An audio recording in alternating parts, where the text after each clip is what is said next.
The second the words slipped out, I knew I'd gone too far. Maybe I should just run away with Daniel, I teased, flicking my hair back like it was nothing more than a playful jab. But James didn't move. His hand, halfway to his coffee cup, froze mid-air. His hazel eyes that had softened around me for 12 years, turned dark, thunderclouds gathering behind them. You think that's funny? His voice was calm, but sharp enough to cut. My smile faltered. I tried to laugh it off, to tell him I didn't mean it, but he pushed his chair back with a harsh scrape and walked toward the door. No shouting, no slammed doors, just that steady, deliberate silence. Somehow, that was worse. That was the last time I saw him. We weren't perfect, James and I. Not legally married, but bound by years of shared life, late-night drives, a cramped apartment that was ours, the scar on his chin from when he slipped trying to fix the sink. He was constant, dependable, always there. Maybe too much so. Restlessness had been creeping into me, a gnawing I never admitted aloud. Daniel, my coworker, wasn't anything remarkable. Tall, too smooth, charming in a way that made you roll your eyes. But he paid attention. Or at least, I thought he did. And maybe I convinced myself that attention was something James no longer gave.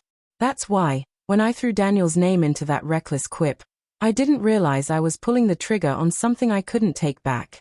James didn't return that night. Or the one after. His phone went straight to voicemail, his car gone from the driveway. His clothes hung neatly in the closet, but it was like he had evaporated. At first, I told myself he just needed space, that once my words stopped echoing in his head, he'd come home. But days stretched into weeks, and the silence grew unbearable. Then came the letter. 3 weeks later, it appeared in the mail with my name scrawled in his familiar slanted handwriting, no return address. My hands shook as I opened it. You think it was a joke? Maybe for you it was. For me, it was a reflection of everything I've refused to admit. You don't respect me. You don't love me. You don't even notice me anymore. So I'm making it simple. I'm gone. Don't come looking. The words swam as tears blurred the page. He wasn't bluffing. He wasn't hiding in some hotel, waiting for me to grovel.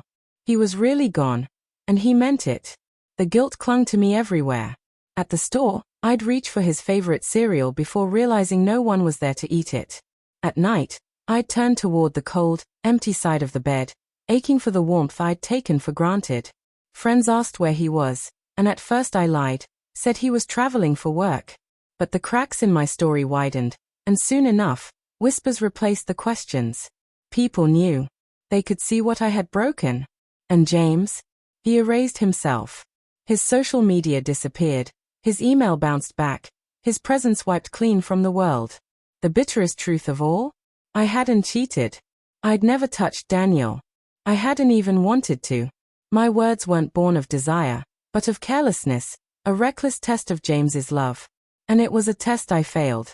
Months slipped by before I saw him again, and it wasn't by chance. I had deliberately tracked him down, piece by piece, lead by whispers from friends and acquaintances. One of them mentioned seeing him working at a repair shop in a town a little over an hour away. I drove there with my heart hammering in my chest so violently I thought it might tear itself free. Every mile closer made the anticipation gnaw at me, a mixture of hope and dread twisting together so tightly I could barely breathe.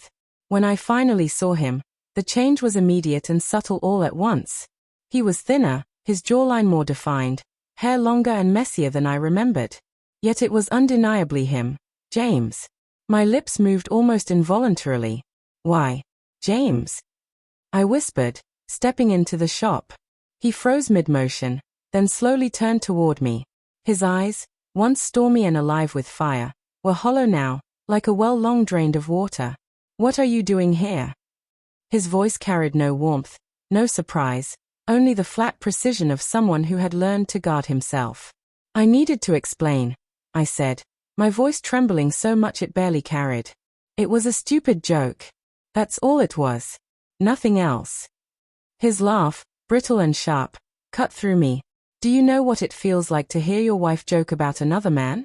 Do you know how many nights I stayed awake, wondering if maybe you weren't joking?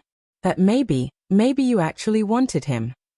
I shook my head, tears blurring my vision. No, James. It wasn't like that.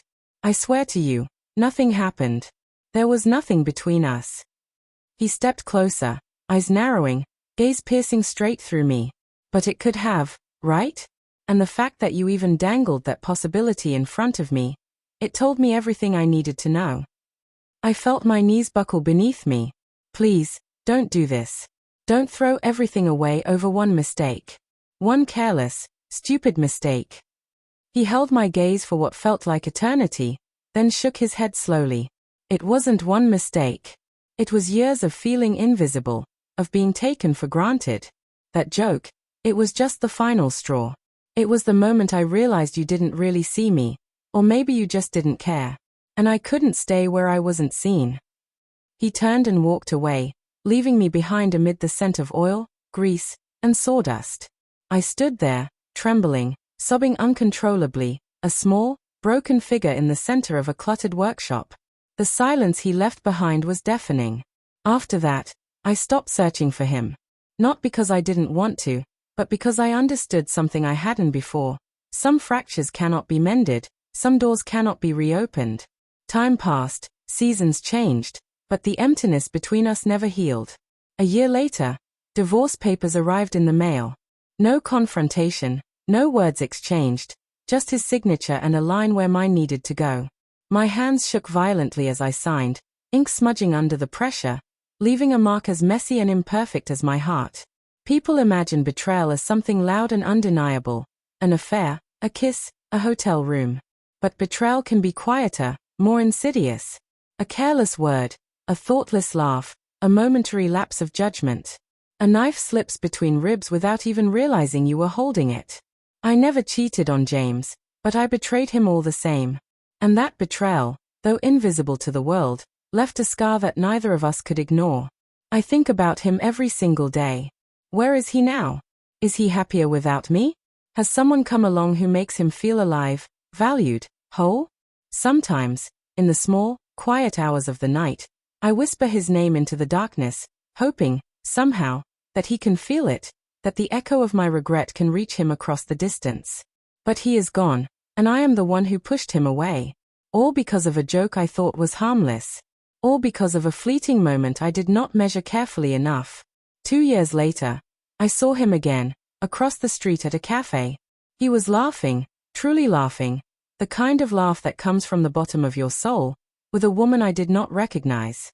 His hand rested lightly on hers, and she looked at him with the kind of admiration and warmth I had once given him. Perhaps he didn't notice me. Or perhaps he did and chose not to see. I stood frozen, my chest aching in a way I had almost forgotten. But this heartbreak was different. It wasn't about jealousy or loss. It was worse. It was the quiet, unbearable ache of realizing that he had healed, that life had moved on for him, while I remained stuck in the shadow of my own mistakes. He was whole, and I would never be the same. I watched him for a long moment, imprinting the scene on my memory, knowing I had lost more than a man. I had lost the chance to be someone who mattered to him, to truly see him and be seen in return. And I walked away, carrying the weight of every careless word, every thoughtless action, every laugh that had driven a wedge between us, a weight that would never lift.